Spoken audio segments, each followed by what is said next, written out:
Conversation हुआ यहाँ पर। एमसी स्टैन को और टीना और एमसी स्टैन के बीच में बात होना शुरू हुई। ठीक है। एमसी स्टैन ने उसे ऐसे कहा कि तू मेरे ऊपर गरम हो रही थी, मेरे को बार बार कुछ ना कुछ बोल रही थी, तेरे को ये लग रेला था कि अपुन ने ये किया, अपुन ने वो किया। 6-7 लोग थे, 6 मेरे दोस्त हैं, उसके बाद ही मेरी किसी और की प्रायोरिटी होती है। मैंने उसके बाद में तेरा नाम ले लिया और तुझे मैंने मुझे लगा कि भी ठीक है तुझे नॉमिनेट कर देता हूँ, और नॉमिनेशन से अपने रिलेशनशिप पे फर्क क्या करने पड़ने वाला है, राइट? यहां पर वो पलट के बोलता है कि तुम लोग ऐसा कर रहे थे। तो स्पेशली टीना बहुत क्लियर स्पष्ट शब्दों में बोलती है, तुम मत बोलो, ये मैं तुम्हारे और मेरे बारे में बात कर रही हूं। आप समझना, मैं ये उन उन सारे फैंस के बारे में बताता हूं। मैं सुन रहा हूं एक कान में, क्या रीजन था मुझे नॉमिनेट करने का।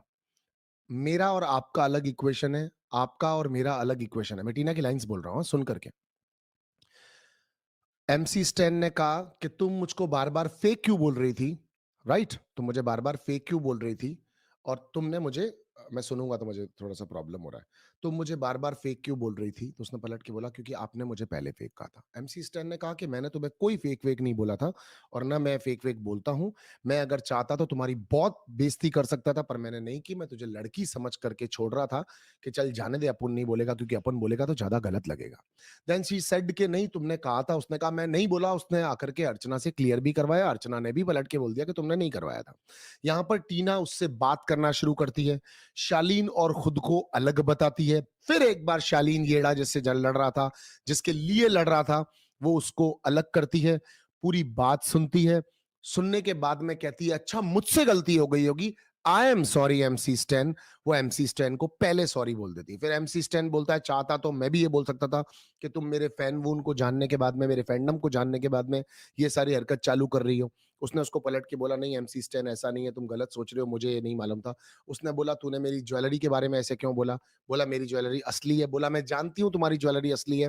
फैंस वाली टॉपिक आई तो उसने पलट के बोला मदर श्योर मुझे नहीं पता था, मेरी मम्मी की कसम मुझे नहीं मालूम था, मेरे बच्चों की कसम मुझे नहीं मालूम था। अगर मुझे मालूम होगा तो मेरे बच्चे मर जाए, मैंने तुम्हारी फैन फॉलोइंग नहीं देखी थी। यानी वो सौंदर्या की फैन फॉलोइंग देखकर आई थी कि 27 कमेंट है 3 मिलियन फॉलोवर्स होने के बावजूद, पर इसकी नहीं देखकर आई थी। यहां तक की बात को तो अपन बॉदर भी नहीं करते। मैं जो कहना चाहता हूं उस बात को समझना। वो बहुत रोई, रो करके उसको लगा शायद वो अब इस सिचुएशन को समझेगा, अब वो मेरी बात को मानेगा। एज एन आप मान लो वेपन उसने अपनी इस स्टाइल को यूज किया कि शायद वो अब मेरी बात को समझेगा, अब मेरी बात को मानेगा। लेकिन वो बहुत स्ट्रेट फॉरवर्डली, क्या हमारी दोस्ती नॉमिनेशंस पे टिकी हुई है, क्या तुम मेरे से फेक दोस्ती रख रही हो, तुम मुझे बार बार फेक बोल रही थी, मैं बहुत कुछ कह सकता था, मेरा शालीन से कोई लेना देना नहीं। अगली बोली मेरा भी उससे कोई लेना देना नहीं, मेरे इस घर में सबसे पहले तुम दोस्त बने थे, मेरे तुम दोस्त हो, मुझको तुमसे मतलब है।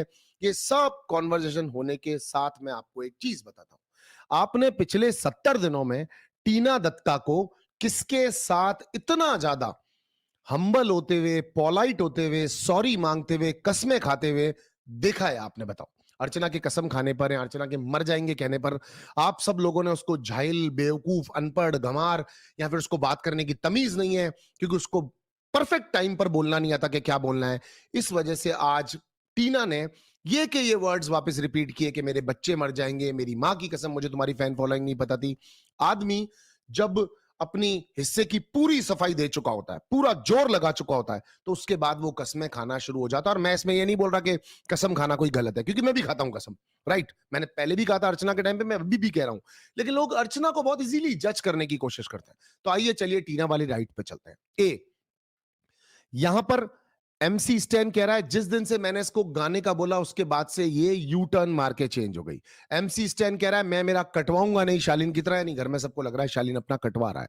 कट टू इस पूरी बात कॉन्वर्जेशन के खत्म होने के बाद शालीन उसके पास गया, उसने शालीन को बात बताई। शालीन ने पलट करके बोला उसको छोड़ो ना, वो तो कुछ भी बोल रहा है, तुम छोड़ो। तो बोलती है नहीं नहीं नहीं, मैं सबसे धोखा खा चुकी हूं, मुझे किसी की जरूरत नहीं। अभी तुम 2 मिनट मेरे से बात कर लोगे या हेल्प कर दोगे या सिंपैथी दे दोगे, उसके बाद वो भी गलत हो जाएगा, तुम भी जाओ।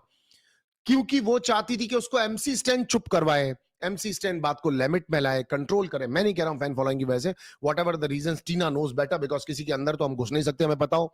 अब आती है बात, कल इतनी गंदी गाली गलोच के बाद, इतनी